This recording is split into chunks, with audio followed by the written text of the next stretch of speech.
اور وہ میری دوست کے بابا کا رشتہ دار تھا۔ اس کی خوبصورت پرسنالٹی کے پیچھے بہت لڑکیاں تھیں، مگر میں نے اپنی دوست سے صاف صاف کہہ دیا تم میری بات کرواؤ اس سے۔ اپنے دوست کے ذریعے میری اس سے بات چیت شروع ہوئی تو معلوم ہوا کہ وہ اکیلا ہے، ماں باپ نہیں ہیں، اپنے چھوٹے 10 سالہ بھائی کے ساتھ رہتا ہے، اس کی بہت اچھی نوکری بھی ہے۔ میں نے سوچا مجھے اس سے بڑھ کر پھر کوئی اچھا رستہ نہیں ملے گا۔ یوں میری دوست نے اس کو میرے لیے قائل کر کے ہمارے گھر رشتہ لینے بھیج دیا۔ اس کا چھوٹا 10 سال کا بھائی بھی ساتھ تھا۔ مجھے وہ چھوٹا سا لڑکا جو میرا دیور بننے والا تھا بالکل اچھا نہیں لگا، کیونکہ اس کی شکل پر صاف نظر آ رہا تھا کہ وہ اپنے بھائی کی شادی سے خوش نہیں ہے۔ میں نے سوچا بچہ ہے، اس سے پیار سے پیش آؤں گی تو وہ بھی مان جائے گا۔ میری شادی ہو گئی۔ ابھی میرا شوہر کمرے میں آیا ہی تھا کہ اس کے بھائی کی چیخ سنائی دی۔ ہم بھاگ کر باہر گئے تو وہ سیڑھیوں سے گر کر چوٹ لگوا بیٹھا تھا۔ میرا شوہر اسی سے اپنے کمرے میں لے آیا اور باقی کی ساری رات وہ اپنے بھائی کی دلجوئی میں لگا رہا اور میں جلتی رہی۔ مجھے سمجھ آ رہی تھی کہ وہ لڑکا اپنی بھائی کی شادی سے خوش نہیں ہے، اس سے اپنے بھائی شیئر کرنا برداشت نہیں ہو رہا۔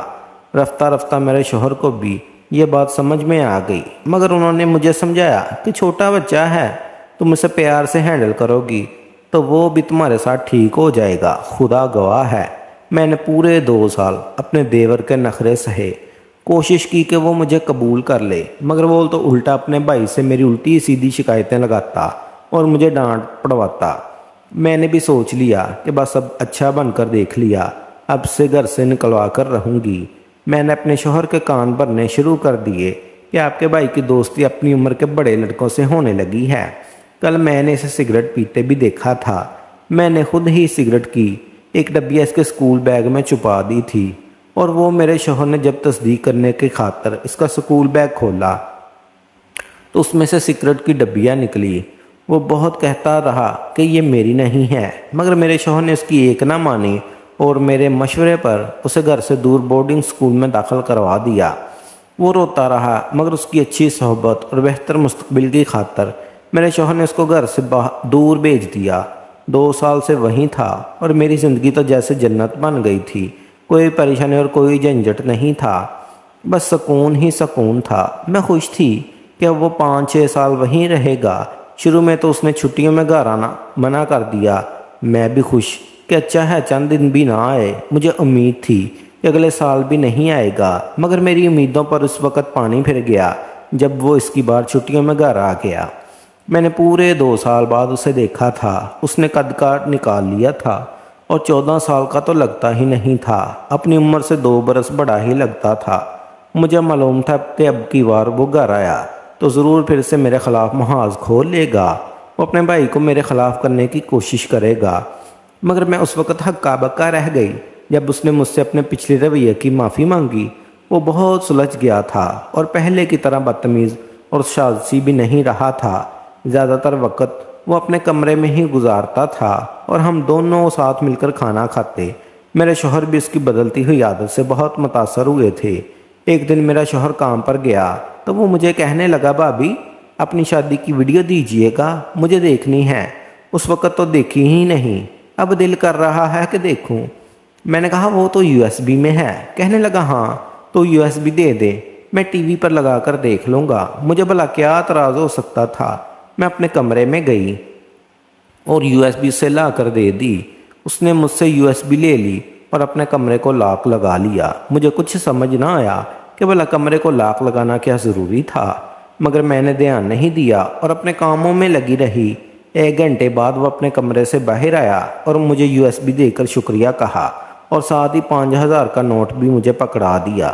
میں نے حیرانگی سے اسے پوچھا کہ یہ کس لیے؟ تو کہنے لگا آپ میری بھابی ہیں اس لیے، اور کمرے میں چلا گیا، جبکہ میں تو دنگ رہ گئی تھی کہ بڑی بات ہے، یہ اس قدر بدل گیا ہے۔ اکثر اب وہ شام کو کھانا بنانے میں میری مدد بھی کر دیتا۔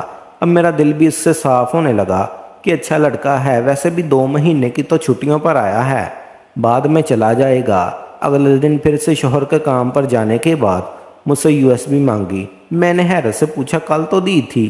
کہنے لگا بھابی 1 گھنٹے میں کہاں پوری دیکھی جاتی ہے، میرے پاس صرف 1 گھنٹہ ہوتا ہے، باقی کے وقت میں پڑھائی کرنی ہوتی ہے، اس لیے روز تھوڑی تھوڑی کر کے دیکھوں گا۔ اس کی وضاحت پر میں مطمئن ہو گئی۔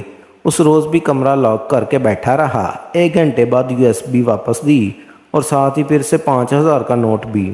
میں نے اسے دیکھتے ہوئے بے حد حیرانی سے دیکھا کہ یہ 5,000 کس لیے؟ کہنے لگا، آپ کے لیے بھابھی، آپ میرا اتنا خیال رکھتی ہیں، اتنی پرواہ کرتی ہیں، یہ اس کا نام ہے، رکھ لیں۔ بھائی کے ہی پیسے ہیں جو انہوں نے مجھے دیے تھے۔ اب اگر آپ بھائی کو بتا دیں گی تو وہ پھر سے آپ مجھ کو دوبارہ دے دیں گے، اس لیے بھائی کو سوچ سمجھ کر بتائیے گا۔ میرے شوہر نے میرے لیے کوئی کمی نہیں چھوڑی تھی، مگر اس کے باوجود میں لالچ میں آ گئی۔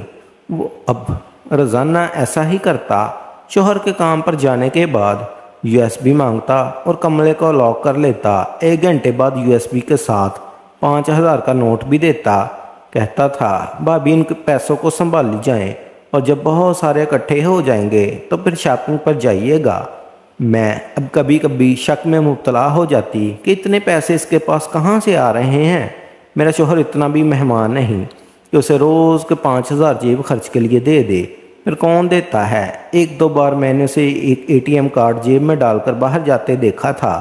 شاید اس نے اپنا کوئی اکاؤنٹ بھی بنا لیا تھا، یا پھر وہ میرے شوہر کے اکاؤنٹ سے پیسے نکال رہا تھا۔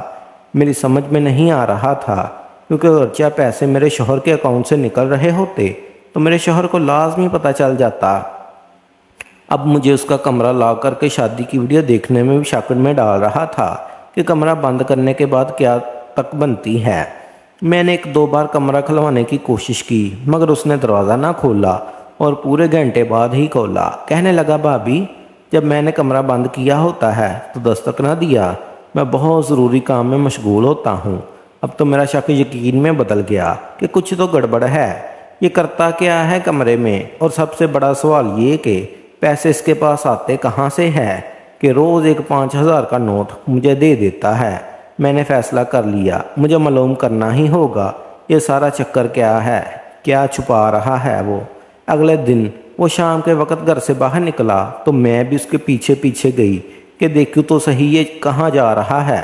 وہ بینک گیا تھا۔ میں بینک دیکھ کر حیران رہ گئی کہ اس میں تو میرے شوہر کا اکاؤنٹ نہیں، پھر یہ یہاں کیا کر رہا ہے؟ اس کی تو عمر بھی اتنی نہیں کہ اس کا اپنا اکاؤنٹ بنا ہو، اور فرض کیا کہ اگر بنا بھی ہو تو وہ کون سا کماتا ہے جو اس طرح آ کر پیسے نکلوائے؟ یہ سب کیا تھا؟ میرا سر چکرانے لگا۔ بینک سے سیدھا وہ گھر آیا اور آتے ہی اپنے کمرے میں چلا گیا، اور کچھ دیر بعد USB لے کر اپنے کمرے میں چلا گیا۔ میں نے کمرہ بند کرنے کے کان لگائے۔ شادی کی ویڈیو تھی، اس کے بیک گراؤنڈ میں تیز میوزک بھی تھا، اور اگر وہ ویڈیو دیکھ رہا تھا میوزک کی آواز بھی آنی چاہیے تھی، مگر کمرے کے اندر سناٹا تھا، جیسے کمرے میں ہی یہ ہے نہیں۔ اب تو میں نے پکا فیصلہ کر لیا کہ مجھے خود اندر جا کر دیکھنا ہوگا اور وہ کیا کرتا ہے۔ میں نے پلان بنایا کہ مجھے کیا کرنا ہے۔ اگلے دن جیسے ہی اس نے شادی کی ویڈیو مانگی، میں نے اسے USB دے دی۔ اس سے پہلے وہ کمرے میں جا کر بند ہوتا، میں نے کہا، میری طبیعت ٹھیک نہیں، میں سونے جا رہی ہوں، جب اٹھوں گی تو USB دے دینا۔ کہنے لگا، ٹھیک ہے بھابھی۔ میں نے کہا، اچھا جاؤ ذرا باہر دیکھو کون ہے۔ بیرونی دروازے پر دستک ہوئی ہے۔ وہ جیسے ہی باہر والے گیٹ کی طرف بڑھا، میں جلدی سے اس کے کمرے میں آ گئی اور صوفے کے پیچھے چھپ گئی۔ اس نے لاؤنج میں آواز دی، بھابھی گیٹ پر کوئی بھی نہیں ہے، اور اپنے کمرے میں آ کر دروازہ لاک کر لیا۔ میں اوپر ہو کر دیکھنے لگی کہ وہ کیا کرنے والا ہے۔ اس نے اپنا کمپیوٹر کھولا اور USB ٹی وی پر لگا دی۔ کچھ دیر وہ اپنے کمپیوٹر پر لگا رہا اور پھر ٹی وی پر ایک شادی کی ویڈیو چلنے لگی۔ اس ویڈیو کو دیکھ کر میرے ہوش اڑ گئے، کیونکہ ٹی وی پر دلہن میں ہی نظر آ رہی تھی، لیکن باقی سب کچھ مختلف تھا۔ دلہا کوئی اور تھا، رشتہ دار کوئی اور تھے، شادی کا سارا سیٹ اپ بھی اور ہی تھا۔ میرے حواس خطا ہو گئے کہ یہ کیا کر رہا ہے، یہ کیسے ممکن ہے کہ میں اس طرح کسی اور ویڈیو میں نے اس وقت اپنی جگہ چھوڑی اور اس کی طرف آ کر غصے سے دیکھا۔ وہ مجھے اپنے کمرے میں دیکھ کر ازگبر آ گیا۔ اسے جیسے امید نہیں تھی کہ میں اس کے کمرے میں آ جاؤں گی۔ ہکلا کر پوچھنے لگا، بھابھی آپ یہاں میرے کمرے میں؟ میں نے کہا، ہاں تمہارے کمرے میں، کیونکہ مجھے شک ہو رہا تھا کہ تم اپنے کمرے میں گھنٹہ بھر لاک لگا کر کیا کرتے ہو، اس لیے آج یہاں چھپ کر دیکھوں، اور میں نے دیکھ بھی لیا۔ میں نے ٹی وی کی طرف اشارہ کرتے ہوئے کہا، یہ سب کیا چل رہا ہے؟ کیا ڈرامہ ہے یہ؟ مجھے جلدی سے بتاؤ ورنہ میں ابھی تمہارے بھائی کو کال کر کے بلا لوں گی۔ وہ جلدی سے کہنے لگا، نہیں نہیں بھائی کو مت بلائیے گا، میں آپ کو سب سچ بتاتا ہوں، میں اصل میں ویڈیو ایڈیٹنگ سیکھ رہا ہوں۔ بھائی کو اور آپ کو صرف اس لیے نہیں بتایا کہ بھائی غصہ کرتے ہیں، پہلے تعلیم تو مکمل کر لو۔ وہاں بورڈنگ سکول میں بہت سے لڑکے ایڈیٹنگ کرتے تھے، ان کی طرف دیکھ دیکھ کر مجھے بھی شوق ہونے لگا اور میں بھی سیکھنے لگا۔ ہم لوگ صرف شوقیہ کرتے تھے، مگر پھر ویڈیو ایڈیٹنگ کے پروجیکٹ ملنے لگے اور ہمیں اس کے بدلے پیسے ملنے لگے۔ میں نے کہا وہ سب تو ٹھیک ہے، مجھے یہ بتاؤ کہ میری شادی کی ویڈیو کیوں مانگتے ہو تم؟ اس سے بھی ایڈٹ کر رہے تھے نا؟ کہنے لگا، بھابھی میں زیادہ کچھ نہیں کر رہا تھا، بس دلہا اور دلہن کے چہرے بدل رہا تھا۔ مجھے شادی کی ویڈیو کی ایڈیٹنگ کرنے کا پروجیکٹ ملا تھا، کام بس اتنا تھا کہ کسی کی بھی شادی کی ویڈیو ایڈٹ کر کے اس میں دلہا دلہن کے چہرے بدل دینا۔ میں بس یہی کر رہا تھا، آپ کی شادی کی ویڈیو ایڈٹ کر کے تھوڑی بہت تبدیلی کر کے نئی ویڈیو بنا لیتا تھا اور بہت سارا پیسے ملتے تھے، جن میں سے آدھے میں آپ کو دے دیتا ہوں۔ ابھی آپ جو دیکھ رہی ہیں ٹی وی پر، اس میں سب کچھ تبدیل کر لیا ہے، بس آپ کی جگہ اب کسی اور دلہن کا چہرہ لگانا ہے، پھر یہ تیار ہو جائے گی۔ میں کچھ سمجھ رہی تھی، لیکن کچھ ایسا تھا جو میری سمجھ میں بالکل نہیں آ رہا تھا۔ وہ کہنے لگا، بھابھی اس میں کچھ غلط نہیں ہے، نہ ہی میں غلط کر رہا ہوں۔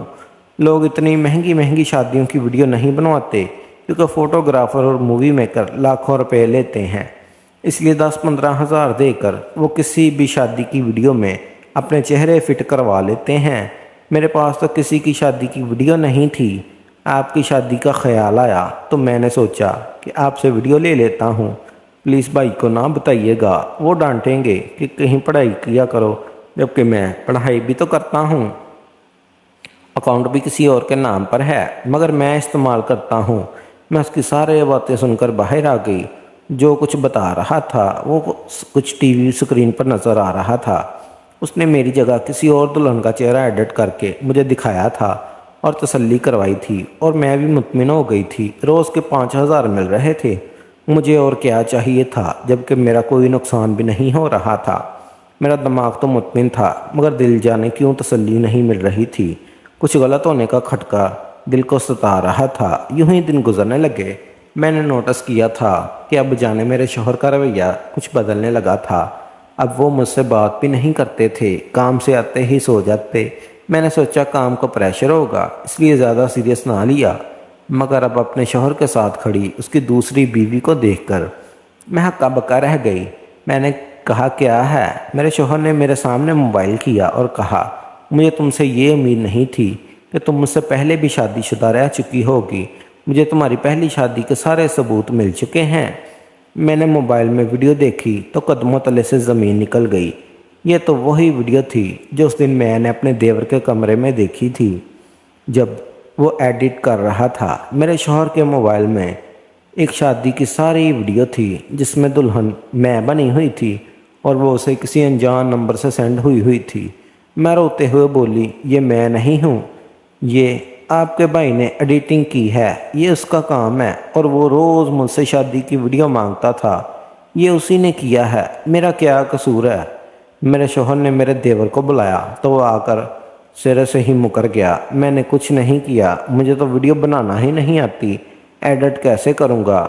میں تو سناٹے میں آ گئی تھی، اس نے کیسے ایک دم رنگ بدلا تھا۔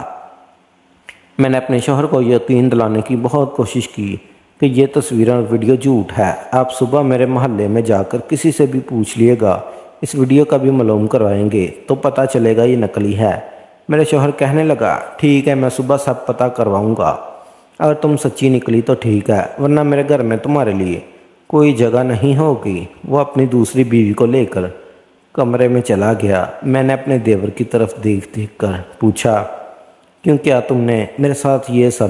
کہنے لگا، آپ نے کیا کیا تھا وہ بھول گئی؟ میں اپنے بھائی سے کتنا پیار کرتا تھا، مگر آپ نے بھائی کے دل میں میرے خلاف بدگمانی بھر دی تھی اور مجھے اس گھر سے نکال دیا تھا۔ میرا دل تو آپ کے خلاف تب سے نفرت پیدا ہو گئی تھی۔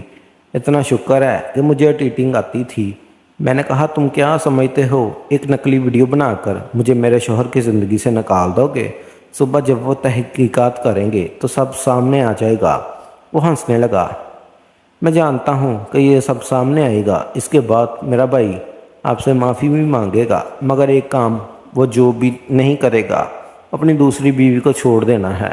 میرا بھائی اتنا اچھا ہے کہ وہ دوسری بیوی کی زندگی تباہ نہیں کرے گا، پھر آپ بھی اسی تکلیف سے گزریں گی جس سے میں گزرا تھا۔